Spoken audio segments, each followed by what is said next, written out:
Les repentis, les collaborateurs de justice, ce sont des mafieux en rupture de ban. La parole d'un repenti, quel qu'il soit, est toujours sujette à caution.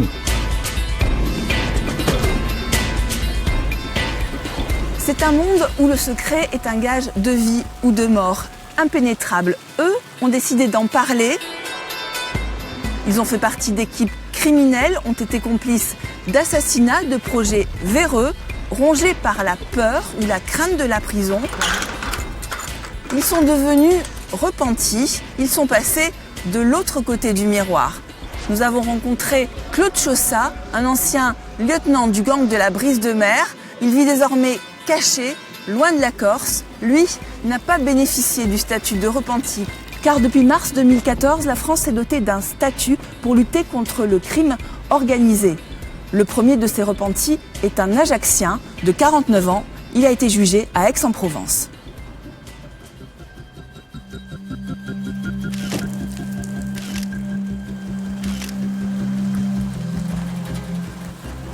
Derrière ces vitres fumées, le premier repenti de France quitte le palais de justice. Devant les juges, il a accusé plusieurs membres de l'équipe ajaccienne du Petit Bar d'avoir tué Antoine Nivadjogne, un nationaliste reconverti dans les affaires. 5 ans de sursis pour le repenti, 30 et 20 ans de prison pour les tueurs présumés. C'est une décision satisfaisante qui, effectivement, prend en compte la gravité du crime, mais également sa collaboration avec la justice. Casqués, armés, les hommes du raid escortent le collaborateur de justice. Le huis clos vient d'être prononcé, raison de sécurité. Ses anciens amis ont du sang sur les mains. Ils n'hésitent pas à tuer leurs adversaires.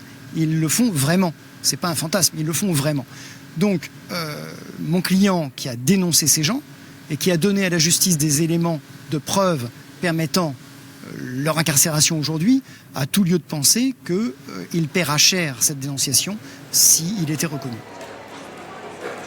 La loi autorisant le huis clos a été adoptée in extremis pour ce procès. Inadmissible pour la défense. Sur le principe, la justice et le secret ne sont pas compatibles. La justice doit être rendue dans des conditions de publicité, de transparence, fondamentalement donc de démocratie, qui permettent à chacun de s'assurer que les règles du procès équitable, sont respectées. Huis clos, protection policière, angoisse des représailles, c'est la nouvelle vie de Patrick Giovannone, un Ajaccien de 50 ans devenu le premier repenti de France.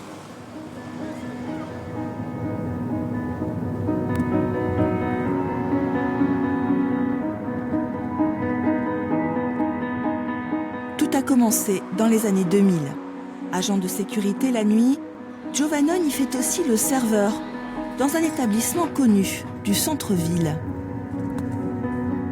Le Petit Bar. Il sert des cafés et rend de plus en plus de services. Il cache aussi des armes. Au début, c'était 1 ou 2 armes, des pistolets. Après, j'en ai gardé d'autres, plus importantes, des armes de guerre, des kalachnikovs. Quand il me demandait d'apporter telle ou telle arme, je le faisais. Après l'assassinat, l'enquête s'oriente vers un appartement. La victime se sentait surveillée. Ce logement a été loué à la demande de Jacques Santogne, chef présumé de la bande ajaccienne du Petit Bar.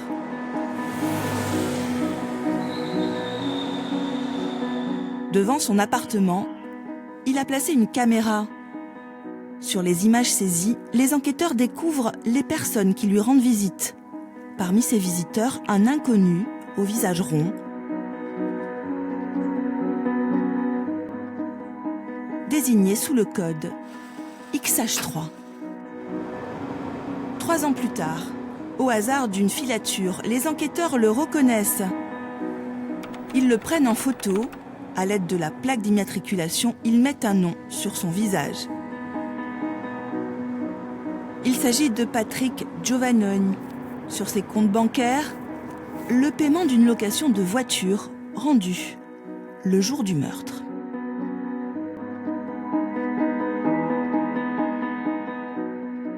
En juin 2014, Giovannoni est arrêté.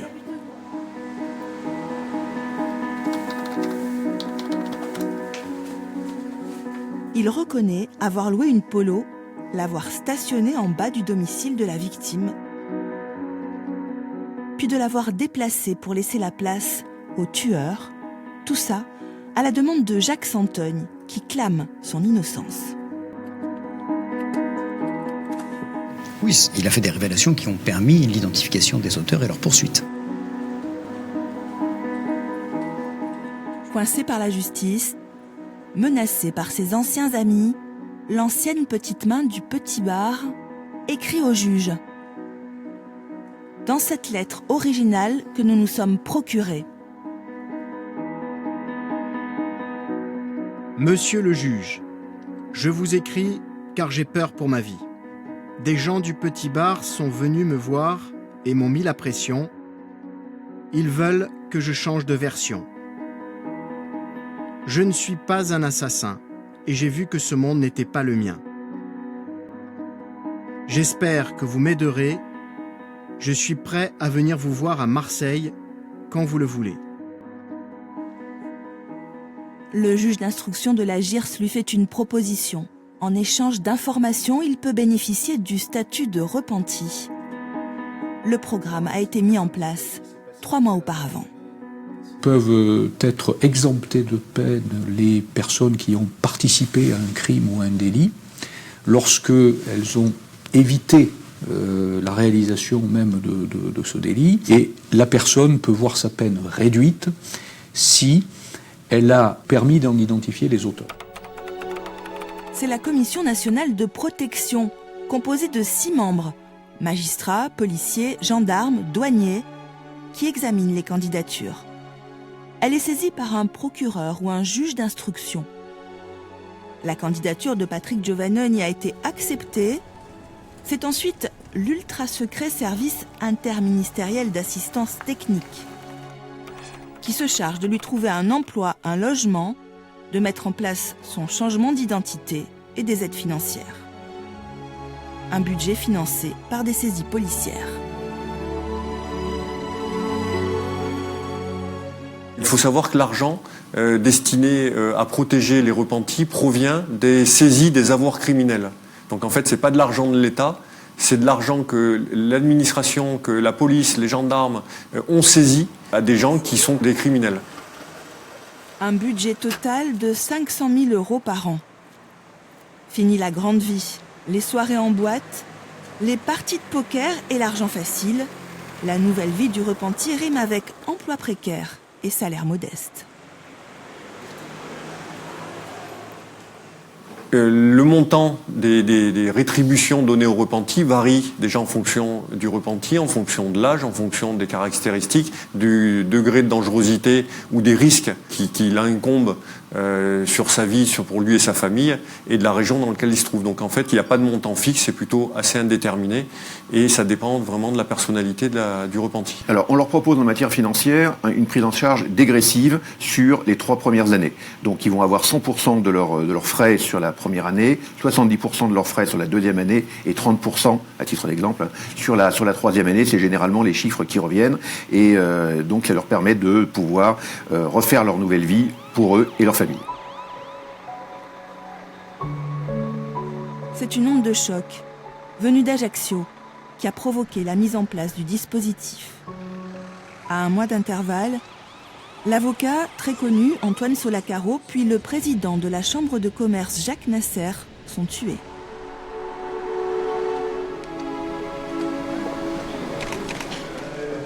L'État doit aider à l'isolement des truands, à débarrasser les acteurs des pressions mafieuses. C'est la loi Perben II en 2004 qui avait instauré le statut. Il aura fallu attendre 10 ans.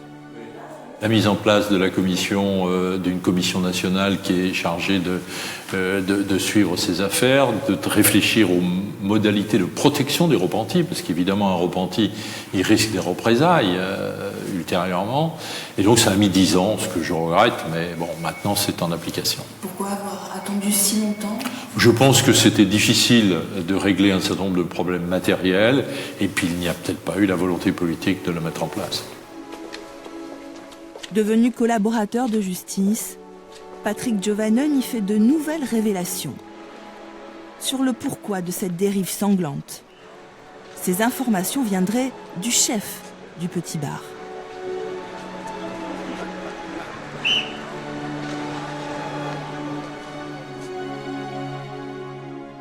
Il m'a dit qu'ils étaient en guerre.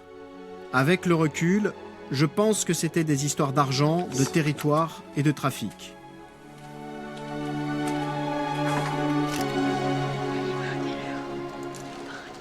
C'est dans une autre affaire de règlement de compte qu'un deuxième repenti apparaît.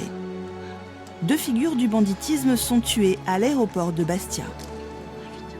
Quelques mois plus tôt, à La Baule, un certain Philippe M. rencontre Jacques Mariagne, fils d'un baron de la Brise de Mer. Les 2 hommes sont placés sur écoute dans une affaire d'extorsion de fonds. Dans un premier temps, le mystérieux Philippe M. est entendu comme témoin, puis les policiers vont le convaincre d'aller plus loin.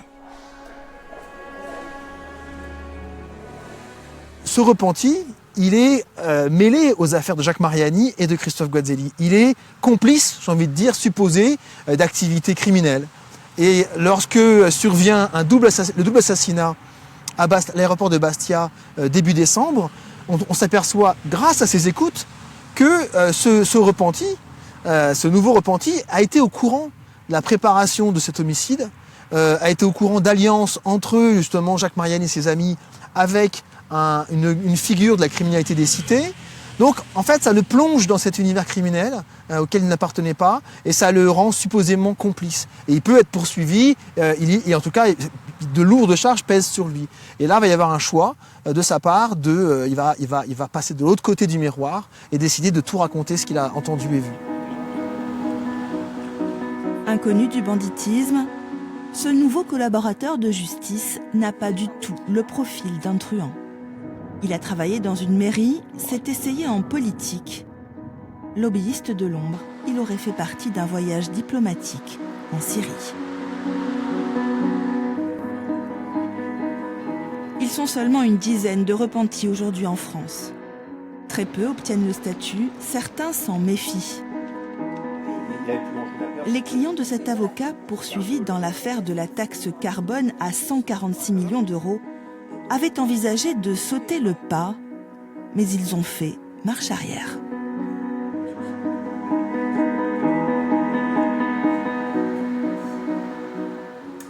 Il n'était pas pour eux suffisamment garanti dans l'anonymat la reconstruction d'une nouvelle vie, puisque c'est comme ça que ça se passe. Donc vous dénoncez, vous acceptez de collaborer avec la police judiciaire, avec les juges d'instruction, et en contrepartie, on vous refait une virginité, vous avez donc une peine réduite, vous avez un certain nombre de choses, et donc vous partez avec une nouvelle identité le plus souvent, et les moyens de garantir votre nouvelle existence. Est-ce que la possibilité d'avoir vraiment une étanchéité de tous les nouveaux renseignements allait être assurée? Finalement, moi, ceux qui se sont toujours interrogés sur ce statut ne l'ont pas pris parce qu'ils estimaient que le jeu n'en valait pas la chandelle.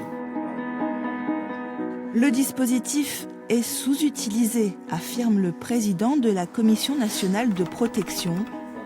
Il n'a pas accepté d'être interviewé, mais nous l'avons joint par téléphone. Les textes actuels sont un frein, précise le haut magistrat. Lors d'une rencontre au ministère de la Justice, il a demandé une évolution de la loi. Monsieur le procureur général, c'est un juge d'instruction de Marseille qui a convaincu Patrick Giovannone de devenir le premier repenti de France.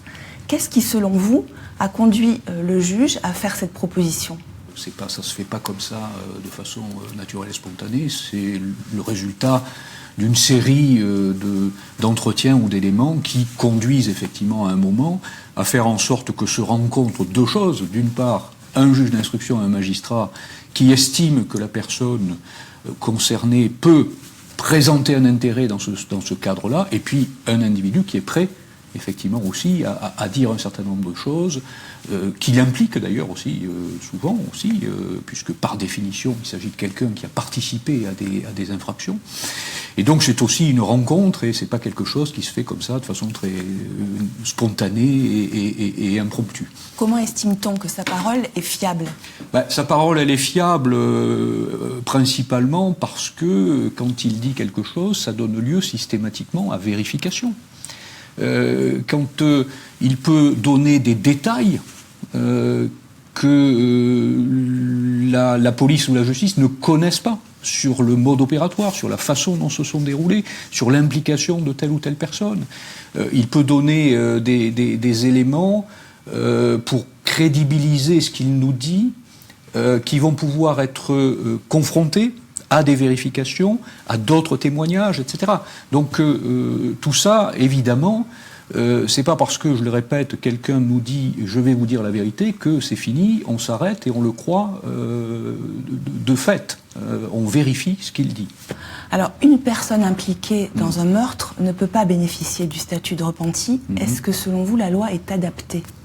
Est-ce qu'on peut considérer que quelqu'un qui a participé à l'assassinat, à la mort d'une personne, est-ce qu'on peut considérer qu'à partir du moment où il se met en cause, ou il met en cause d'autres personnes, on considère qu'on ne peut plus le punir? Bon, voilà, c'est un problème de société. Alors, on l'a vu, le huis clos prononcé, des incidents multiples. Quels sont les enseignements que vous avez tirés de ce procès qui s'est tenu dans votre cour d'appel?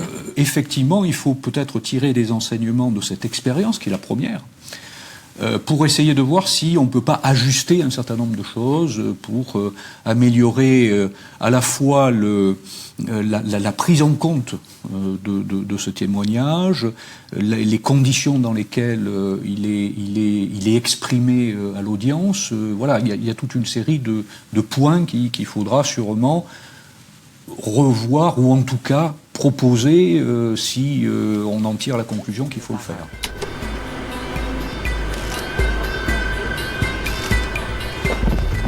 Il y en a qui disent balance.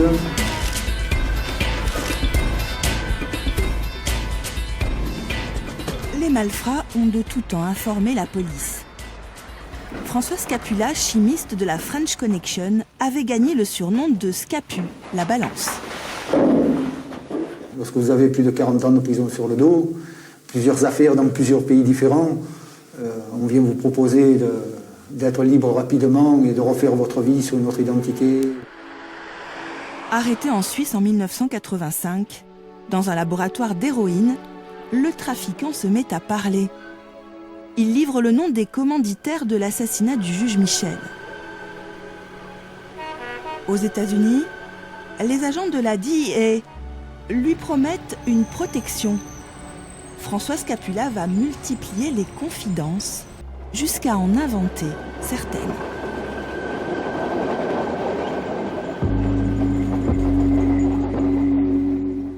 Il avait prétendu que Francis Vanderberg avait vendu 20 kilos d'héroïne à un clan mafieux italo-new-yorkais. Il avait donné un certain nombre de précisions, qu'il avait rencontré Vanderberg et celui que je défendais, Raffanelli, à Ibiza, qu'il y avait eu ensuite une rencontre à Madrid, que Raffanelli s'était chargé de livrer l'héroïne, à New York à telle date. Bien. Et le fait est que ce qu'ignorait Scapula, c'est que Vanderberg et un certain nombre de protagonistes de cette affaire étaient filés du matin au soir par à peu près toutes les polices, que lorsque Raffanelli avait été à New York, parce qu'il y avait effectivement été, il avait été suivi pas à pas pendant tout son séjour par la police locale, et que tout ce qu'il avait affirmé était faux. L'avocat de Francis le Belge s'était même rendu aux États-Unis pour apporter la preuve de l'innocence de son client. Scapula mentait dans la mesure où le nom de Vanderberg n'était nullement apparu dans quelque enquête que ce soit relativement au Benevento, et qui plus est, c'était d'autant plus vrai qu'il était dans le mensonge que les juges américains avaient saisi l'intégralité de la comptabilité des Benevento Et cette opération litigieuse de 20 kilos n'apparaissait pas dans la comptabilité. Les avocats avaient prouvé ainsi l'innocence de leurs clients et les mensonges du repenti. La France a toujours refusé d'extrader Scapula aux États-Unis. Après 15 ans de prison en Suisse, il s'était évadé de façon mystérieuse, on le dit planqué, outre-Atlantique.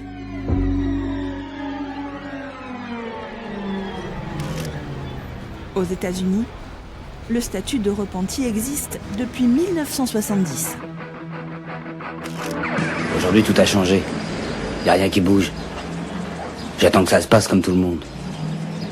Même pas moyen de manger correctement. Le jour où je suis arrivé ici, j'ai commandé des fettuccine et sauce marinara, j'ai eu des nouilles au ketchup. Je suis un quelconque minable. Je vais finir ma vie dans la peau d'un plouc.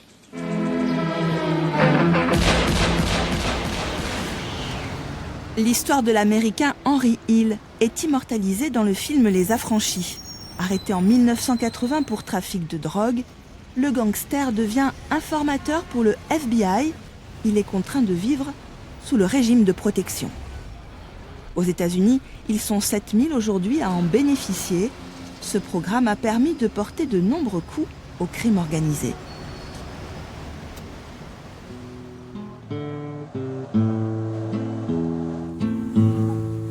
À des milliers de kilomètres, sur les rivages de la Méditerranée, l'Italie, berceau de la mafia, va suivre l'exemple. Dès 1984, le juge Falcone réussit à convaincre les premiers repentis. Les révélations de Tommaso Buscetta vont permettre l'arrestation de plus de 500 mafieuses qui vont mener au maxi-procès. Ce n'est qu'en 1991 que l'Italie se dote d'un statut officiel. Aujourd'hui, ils sont près de 1200. La deduzione nasce dalle regole di vita. Non si può andare a fare un omicidio a Roma. Ex-trafiquant d'héroïne, Gaspare Mutolo est devenu artiste peintre. Il fut un des premiers à évoquer les liens de la mafia avec les politiques. Moi, je ne suis jamais installé. Je bouge tout le temps. Je reste en Italie, mais je fais le tour du pays. Je ne peux pas me poser quelque part. Cavallo, au large de Bonifacio, l'île aux milliardaires. Dans les années 80, un futur repenti, relais de la mafia en Corse, noue des liens avec des hommes d'affaires et des nationalistes. Lillo Loricella, trésorier d'une puissante famille sicilienne, investit les millions de la drogue dans des projets immobiliers. Le FLNC dénonce l'argent sale, plastique, et encaisse l'argent du racket. En 1998, Lillo Loricella est arrêté par la justice anti-mafia. Il devient repenti et explique la cocaïne, les filières de blanchiment, les casinos et les projets immobiliers à Cavallo. En 2002, il est assassiné par un tueur à gages au Venezuela, sous une autre identité.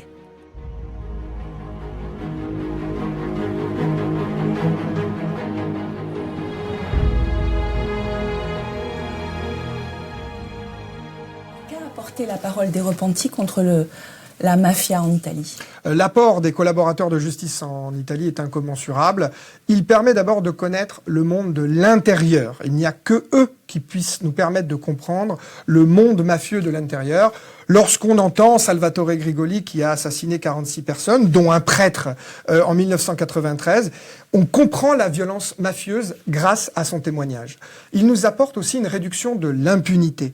Lorsque Giovanni Brusca nous dit « j'ai appuyé sur le bouton pour faire sauter le juge Falcone » et qu'il nous dit « c'est Totorina qui m'a demandé d'assassiner le juge Falcone parce que le juge Falcone était responsable du maxi-procès et qu'il devait mourir », on comprend la logique mafieuse et surtout, on condamne celui qui a fait assassiner. Enfin, c'est la restauration de l'état de droit, car avant, les gens mouraient, il y a eu 3000 homicides, ceux qui voulaient témoigner, les mafieux en rupture de ban, etc. Aujourd'hui, il n'y a que 5 homicides mafieux en Sicile par an. Une personne impliquée dans un meurtre ne peut pas bénéficier du statut de repenti en France. Ce n'est pas le cas en Italie. Oui, en Italie, on comprend que la mafia, c'est une criminalité collective et que la personne doit rompre avec toute son histoire criminelle, donner tous ses avoirs, toutes ses activités, peu importe qu'il y ait des meurtres en jeu ou pas. Gaspare Spatuzza a lui aussi assassiné 40 personnes. Aujourd'hui, il est un repenti phare dans les déclarations contre Silvio Berlusconi et ses complicités avec la mafia. Donc on imagine mal un système français qui pourrait continuer comme ça, où la personne ne serait pas protégée sous prétexte qu'elle est impliquée dans un homicide. Un repenti a été jugé à Aix-en-Provence à huis clos. En Italie, ce n'est pas comme ça que ça se passe.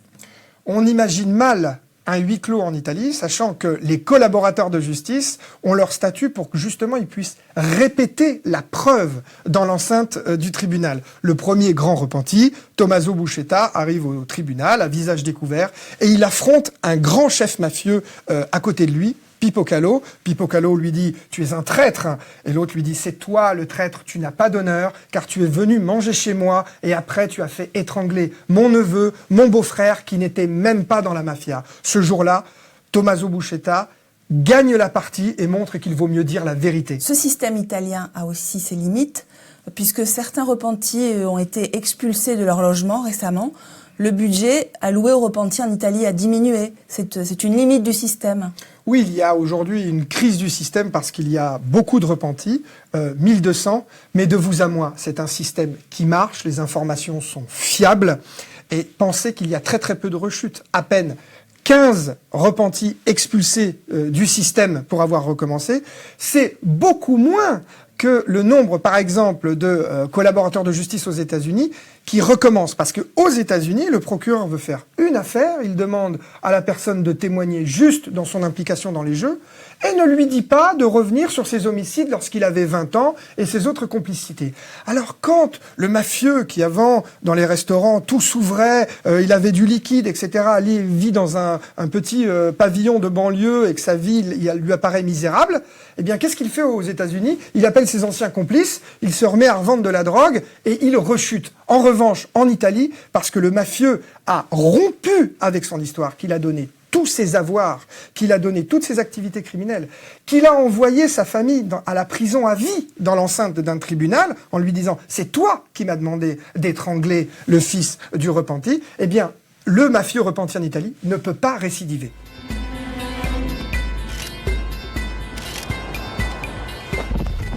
Je ne vais pas me considérer comme une balance.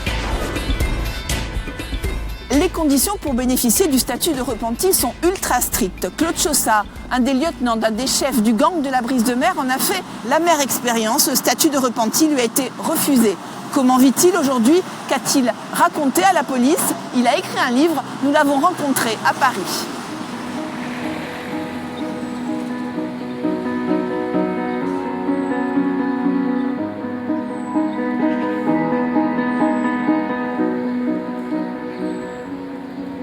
Comme sur un fil, entre deux vies, caché derrière sa casquette, toujours sur ses gardes.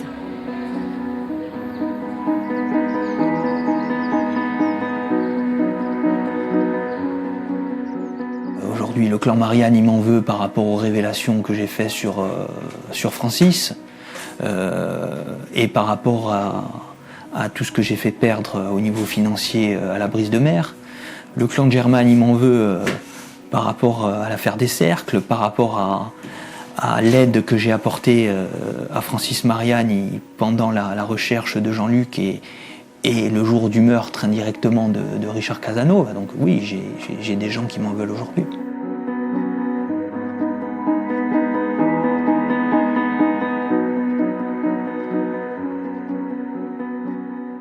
Dans son village de Coutoli, le jeune apprenti électricien mène une petite vie tranquille.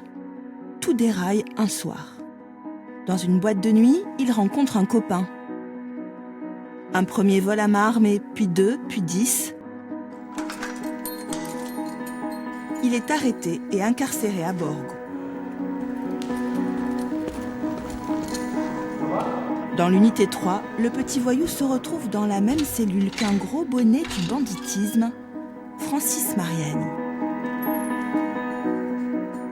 La première rencontre, ça s'est passé à la maison d'arrêt de Borgo, quand il a été transféré du continent à Borgo. Donc tout le monde savait que Francis Mariani arrivait à Borgo. Bon, moi je le connaissais du milieu des rallyes. Je pense que c'est ce qui nous a rapprochés, des photos de rallye dans ma cellule, des discussions autour du rallye, et ensuite une confiance instaurée de jour en jour, parce que les parrains en prison, ils veulent un confort, ils veulent des téléphones, mais ils veulent pas se faire attraper avec, donc il y a toujours des tierces personnes qui leur rendent service pour pas leur faire prendre de risques, et je pense que c'est comme ça que Francis m'a fait confiance. Le petit truand va tout apprendre de la brise de mer. Ce gang puissant et occulte, né dans les années 80 à Bastia. Braquage spectaculaire, casse de l'UBS, des millions d'euros recyclés dans l'immobilier ou le commerce.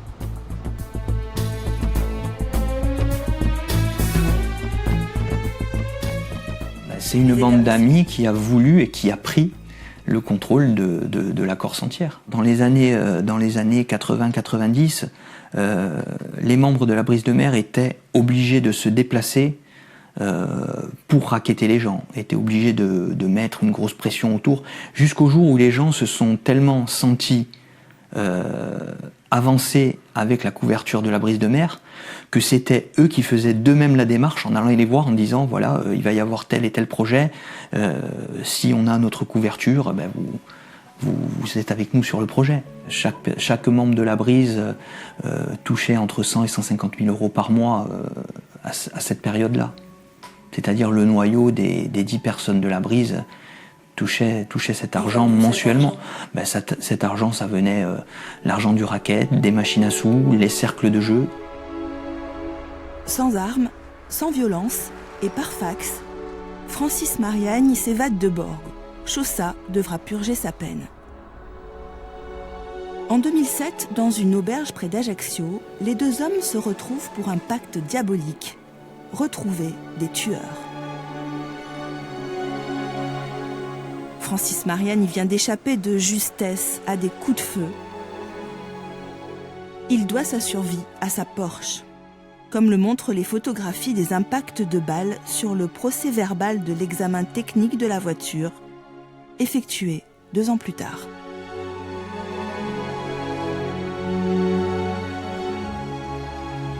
À un moment donné, j'ai eu des difficultés sur une entreprise de BTP, je l'ai sollicité, donc il m'a rendu service financièrement, et moi quand il vient me chercher en me disant voilà, j'ai été victime d'une tentative d'assassinat, il me faut quelqu'un de confiance sur Ajaccio, il faut quelqu'un pour me véhiculer, je ne pouvais pas dire non.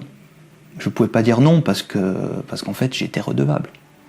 Mais je ne pensais pas que ça devait aller aussi loin. Commence alors une chasse à l'homme infernale, une vie d'angoisse, de peur permanente. Comme une roue du diable, écrit l'ex-chauffeur de Francis Mariani dans son livre.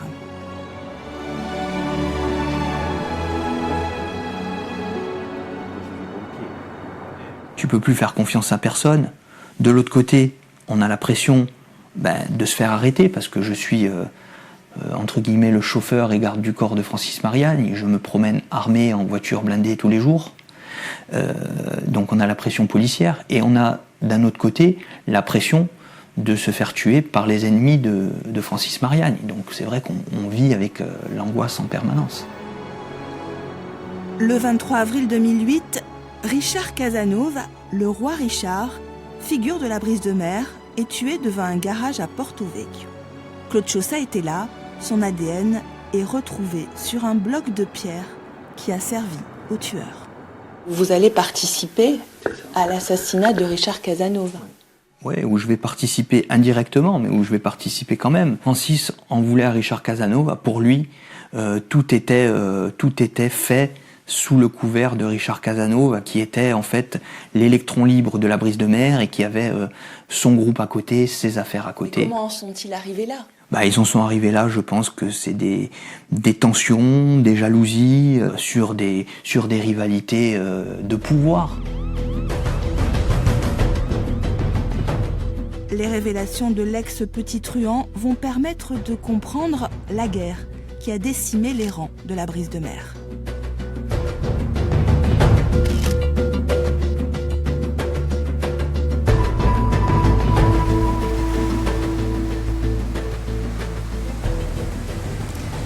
Jacques Folleroux, vous êtes le premier à écrire que Claude Chaussat parle de l'intérieur de la brise de mer. Que dit-il ? Alors déjà, il nous dévoile les secrets d'une société criminelle qui a dominé en particulier la Haute-Corse pendant 30 ans. Il nous permet, grâce à sa connaissance, de comprendre un certain nombre d'homicides. Et surtout, il nous explique le fonctionnement d'un système criminel organisé, qui est un système sophistiqué, qui est un système hiérarchisé. Et ça, c'est précieux, parce qu'avant lui, personne n'avait donné de telles clés. Alors, il donne des informations sur les assassinats, sur des assassinats qui auraient mis fin à la brise de mer. En fait, pourquoi ces affrontements ? Alors, c'est vrai que Claude Chaussat, il intervient à un moment particulier de l'histoire de la brise de mer, qui est né au début des années 80. Et donc, à un moment donné, Claude Chaussat arrive au moment où une guerre interne a divisé ses membres, a opposé ses membres. Donc, c'est au moment où la brise de mer, ce gang structuré, se disloque, que ce personnage, qui est un personnage secondaire, finalement, a pu approcher les barons de la brise de mer, ses piliers fondateurs. Il les a approchés et il a eu connaissance de choses que, finalement, avant, on n'avait jamais vraiment auxquelles on n'avait jamais pu accéder. Des affrontements entre barons de la brise de mer qui sont liés à quoi ? La brise de mer, elle n'a jamais vraiment eu peur, finalement, de l'extérieur. En tout cas, elle s'en est toujours bien gardée. En revanche, elle aura péri par des divisions internes, par des querelles notamment entre deux de ses piliers fondateurs, qui sont Richard Casanova et Francis Mariani. Et Claude Chaussat nous explique justement l'origine de ce conflit entre ces deux fondateurs, et il nous explique le démantèlement de la brise de mer, tout en nous expliquant son mode de fonctionnement. Y a-t-il une deuxième génération de la brise de mer ? Alors, oui et non. C'est-à-dire que ces fameux piliers, ces fondateurs de la brise de mer, ils ont eu des enfants, qui perpétuent chacun à leur manière un peu cette culture criminelle et ce parcours criminel. Néanmoins, l'organisation elle-même, qui était très, très fermée, très hiérarchisée, qui mutualisait ses gains, qui se protégeait, qui refusait toute forme d'héritage, qui refusait d'ouvrir, etc. Cette organisation elle-même, elle va mourir avec ses fondateurs. Alors, Chaussat, qui n'a pas le statut de repenti, Patrick Giovanogne, et aussi le dernier Philippe M.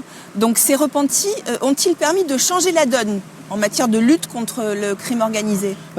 Le système des repentis, ce dispositif, il est capital aujourd'hui pour l'État, mais aussi pour la société corse. Pourquoi ? Parce que en fait, il permet de rééquilibrer le jeu judiciaire entre l'État et le crime organisé, qui à ce jour était quand même encore largement favorable à la criminalité organisée. Pourquoi ? Parce que les pressions sur témoins étaient possibles, donc ça faussait les procès en cour d'assises, parce que ce sont des systèmes criminels organisés puissants, qui ont de l'argent, qui peuvent se faire conseiller par un grand nombre de juristes, qui peuvent faire de l'opposition procédurale.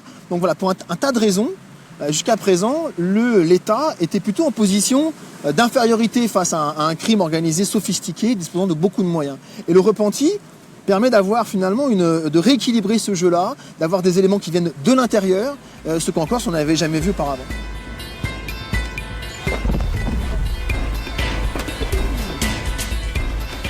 Après la mort de Francis Mariani, Claude Chaussat fuit la Corse. Dans un premier temps, je me décide à partir, à quitter la Corse, parce que je sais que le contexte est devenu complètement pourri. Il y a des tensions avec tout le monde se méfie de tout le monde. Le 15 décembre 2009, il est arrêté. Meurtre à Aix-en-Provence, exécution à Porto Vecchio, règlement de compte à Corte. Les soupçons sont lourds.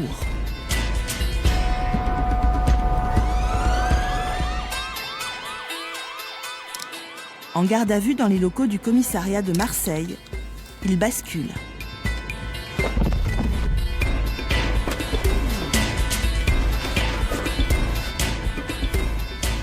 J'ai fait un choix à un moment donné de parler pour me couper du milieu, parce que je savais qu'en parlant, plus personne ne viendrait me solliciter pour quoi que ce soit qui touche au banditisme, parce que c'est quelque chose qui est très mal vu au sein du banditisme, et aussi pour essayer de m'en sortir, et aussi derrière parce que on me donne d'énormes garanties sur la suite des choses. Bon, des garanties qui sont verbales, qui sont faites, qui me sont faites, qui sont faites à mes avocats et qui se sont aujourd'hui envolées.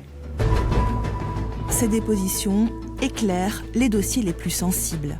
Cercle Wagram, guerre des clans, elles sont lues lors des procès. Les avocats de la défense bondissent.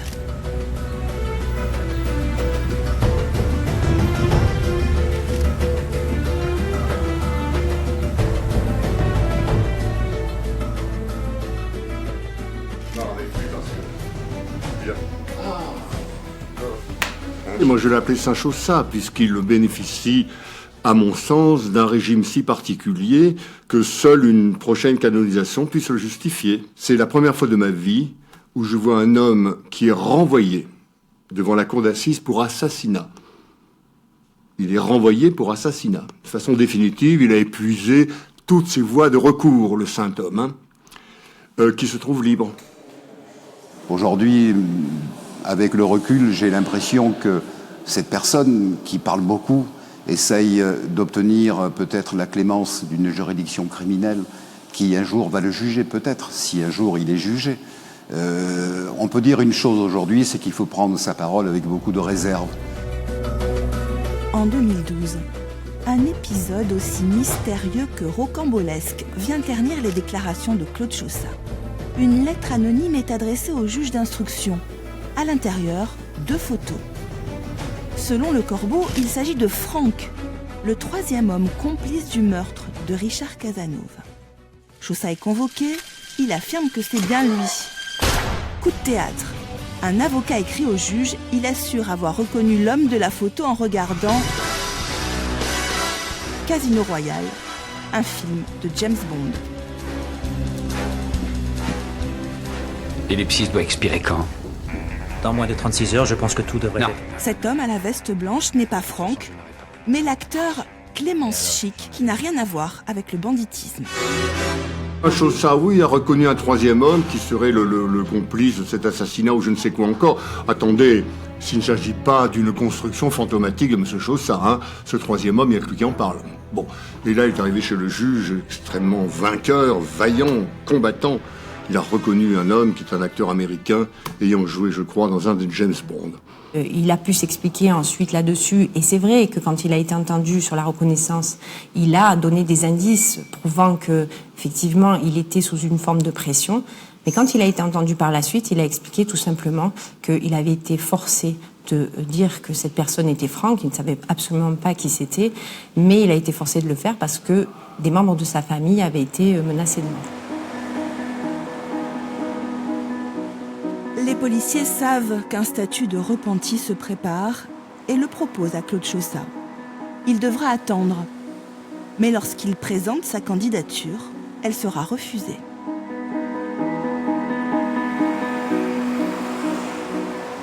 Alors on me l'a refusé parce qu'en fait c'est une commission qui se réunit, en fait l'avis de quelqu'un est décidé au nombre de voix, même si ça peut paraître curieux. Et ce statut, pour moi, n'est pas du tout adapté à une personne ayant une famille. Au nombre de voix, c'est-à-dire au nombre de voix, c'est une commission de 7 ou 8 personnes qui votent lors d'une décision, d'une enquête qui a été faite en disant, voilà, est-ce qu'on accorde ou est-ce qu'on n'accorde pas. Le statut m'a été refusé. De toute façon, moi, comme je l'ai dit dans mon livre, si il m'avait été donné, je n'aurais pas pu tenir dans un programme tel quel, parce que c'est un programme qui est très lourd et très compliqué.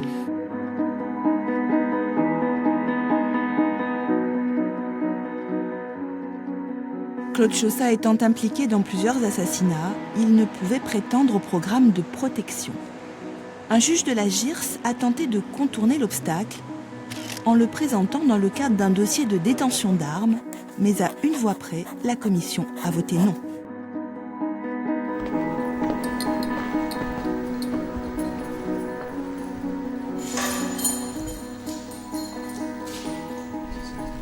Après 3 ans de prison, Chaussat est libéré. Il n'a d'autre choix que de partir loin de chez lui et assurer sa propre sécurité.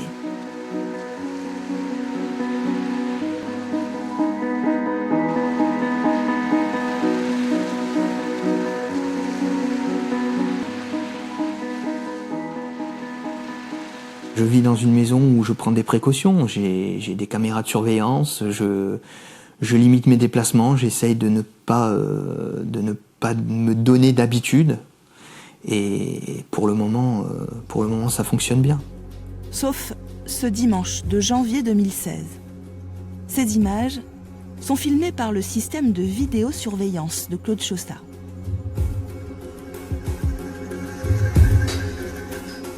Un homme s'attarde sur le sentier bordant la maison. Il cherche quelque chose. Claude Chaussat l'interpelle. L'homme tourne les talons avant de s'enfuir.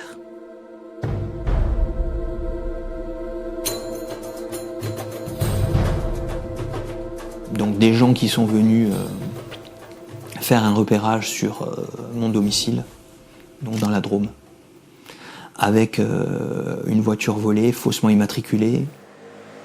La JIRS, la juridiction interrégionale de Marseille, a ouvert une enquête pour ce qui ressemble à un repérage avant un assassinat. Claude Chaussat a déménagé pour la 5e fois depuis son départ de Corse. J'ai peur, je veux dire, aujourd'hui, je peux même plus dire si j'ai peur ou pas. Oui, j'ai toujours cette pression sur les épaules. Mais moi, aujourd'hui, j'ai dit ce que j'avais à dire. J'ai fait un livre. Maintenant, quoi qu'il arrive, le livre est écrit et ça ne changera pas, le passé. L'ex-petite main de la brise de mer devrait être jugée l'année prochaine pour l'assassinat de Richard Casanova commis il y a 10 ans.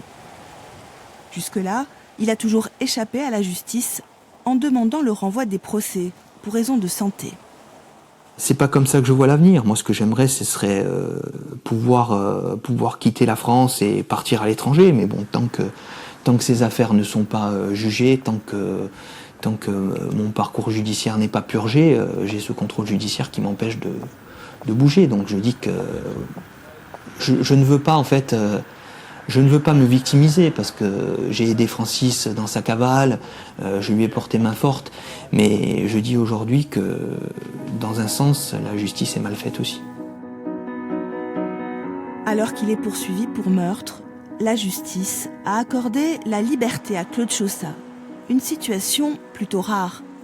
Une liberté contrôlée mais pas protégée. Un entre-deux qui ressemble à sa vie, de repenti, sans statut.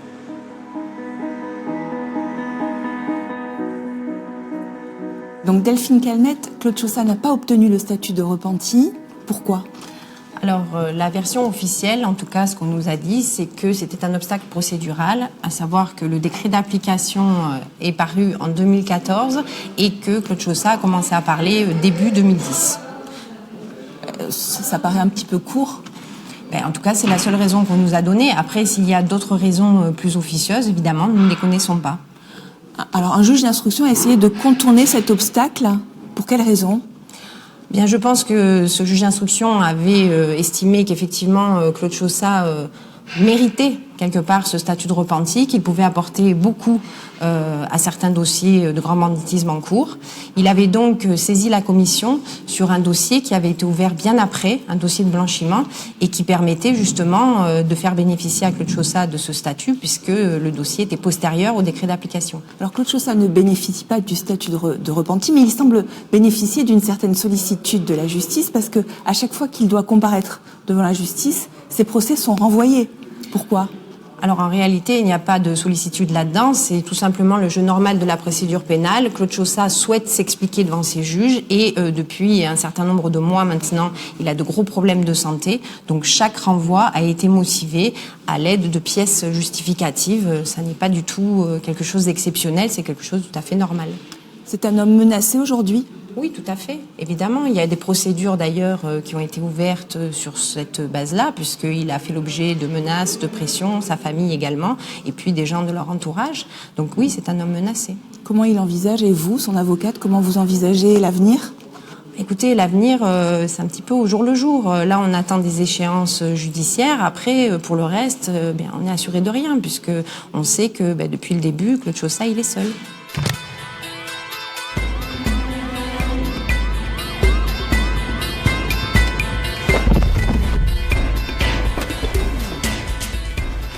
Claude Chaussat n'a pas obtenu le statut de repenti. En Italie, il aurait sans doute été protégé dans l'ombre. En France, ils ne sont qu'une dizaine. Aujourd'hui, le statut est sous-utilisé. Un des freins est le fait qu'un homme impliqué dans un meurtre ne peut obtenir la protection alors qu'il s'agit de lutter contre la grande criminalité. Protéger un repenti, pour certains, c'est assurer la protection d'un malfaiteur ou donner une prime à la délation. Pour d'autres, c'est au contraire trouver les moyens d'affaiblir les bandes criminelles. Ce débat pourrait avoir lieu prochainement à l'Assemblée nationale dans le cadre de la réforme de la procédure pénale. La chancellerie dit vouloir faire évoluer le statut de repenti.